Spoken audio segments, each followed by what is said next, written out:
the ANC's gala as part of the celebrations around its 110 years of existence in Polokwane.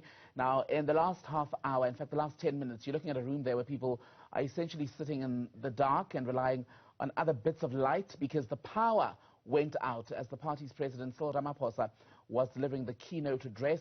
People now just really milling about, hoping to have, I suppose, a dinner, an expensive dinner in the dark. Let's go to our anchor, Xoli Mngambi, who was in that very venue to get an update of what went on in Polokwane tonight. Xoli, do we know yet why the lights went out? Well, Tembegile, let me quickly bring you up to speed.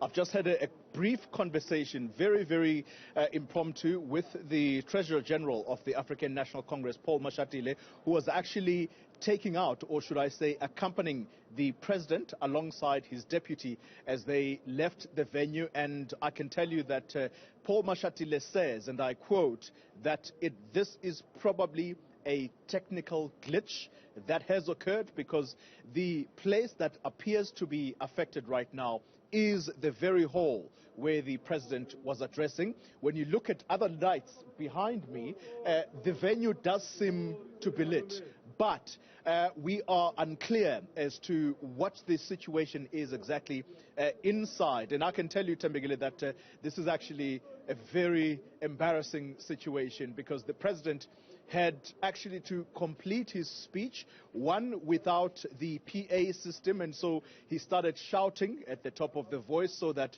at least he could wrap up his speech. And you know, the president being the charmer that he always is, wanting to try and make light of the situation, but you could tell as he walked towards the door where we were seated, in fact, as members of the media, he actually stopped and chatted to some of us, again, trying to make light of the situation, saying that it's probably you guys who were responsible for this. But Tembegile, the point of all of this, as I put it to Paul Mashatile, is that this is one too many glitches that have now happened. And quickly, I was stopped by the ANC spokesperson who was next to Paul Mashatile, who said, no, Xoli, no, let's not go there. And you will know exactly what I'm talking about. The people of South Africa will know that the president had to be quickly whisked away from a venue where the Women's League had planned to organize a memorial lecture for Lillian Ngoyi.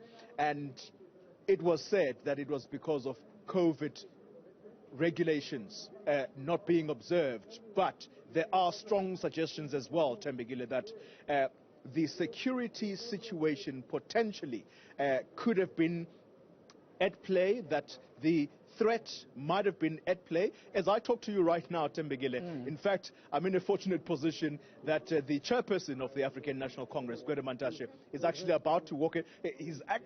Please, will you come through, Chair, and join me for this conversation? What do you want? Thank you very much. And I'd like you to just face the camera. And, Chairperson, we might joke about these things, but this is one too many glitches that have happened. The president had to be taken away from a venue of the Women's League, and it was said it's a COVID issue. Now there is this particular incident.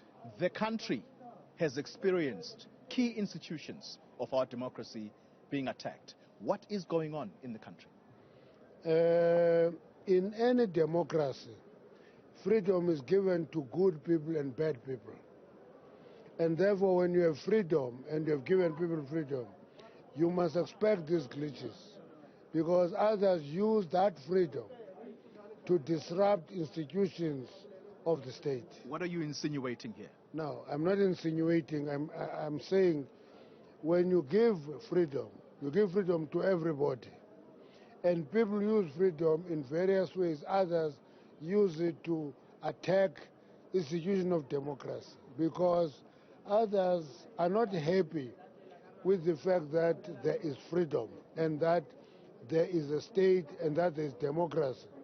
And it is our responsibility as democratic people to lead the country out of that morass.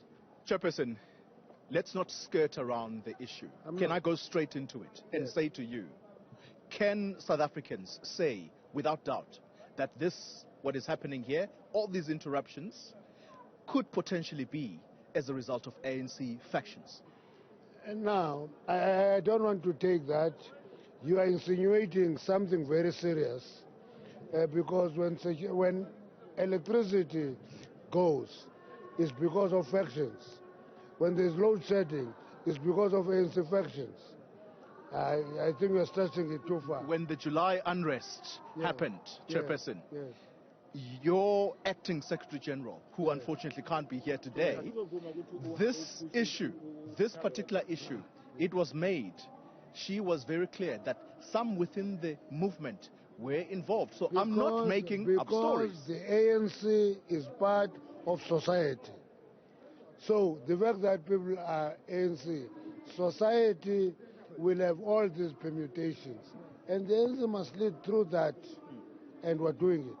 Chairperson, I know that the spokesperson of the party is here and he's trying desperately to stop us, but let's try and see if we can soldier on, if we can.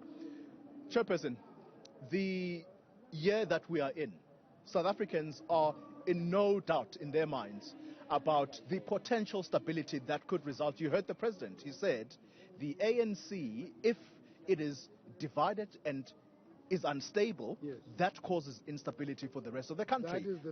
Is that where we are, right? Is that what we are starting to experience? That is the responsibility of a leader to point a way that we must follow.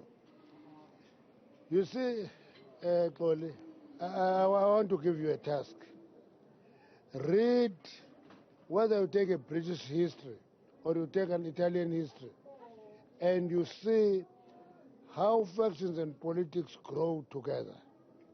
So it's not something new that there's factions and there was something strange has happened. Factions go with politics, but the reality of the matter is that the organization must be resilient enough to resist the effect of factions.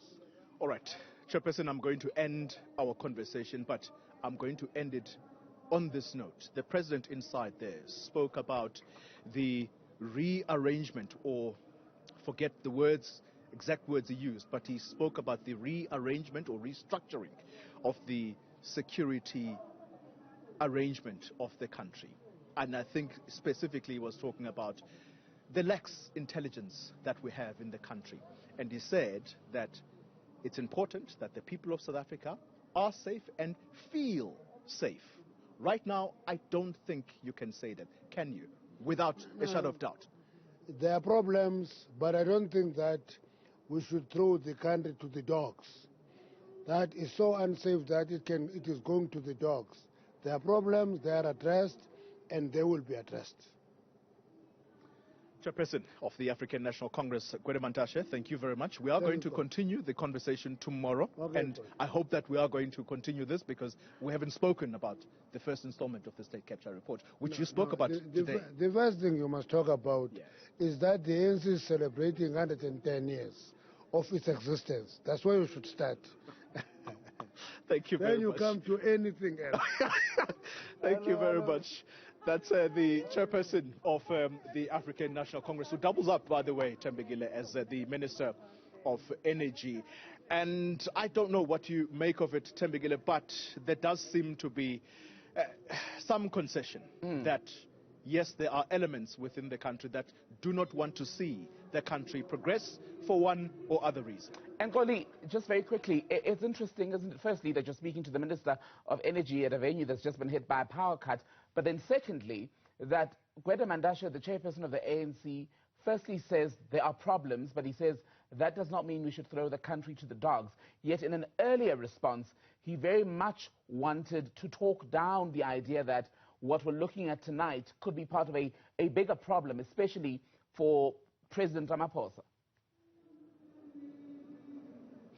Indeed, Thembekile, and this is the kind of rebuttal, if you like, that you are going to hear from ANC leaders as the party heads to perhaps the biggest event on the political calendar, and that is the ANC presidential elections. In fact, tonight you just had the president of the ANC, Cyril Ramaphosa, publicly being endorsed on a platform such as this one by a chairperson of the ANC in Limpopo, Stan Mathabata, who said, Mr. President, you're leading this party so well that we think that you should be given another 5 years. That's basically using this platform as a launch pad for the president to basically get a second term. The president, when he came up to speak, he did not say, please stop campaigning, it's not time yet. Now, these factions or these divisions, Tembegile, when they start to really ferment, you're going to see or hear the other side, the so-called RET, also ramping up the talk of succession, and you're going to hear leaders like Mantashe saying, no, no, tone it down. So when it suits them, it's good to say to the other side, no, no, don't do it. But when it's the other side doing it, or when it's them doing it, it's okay.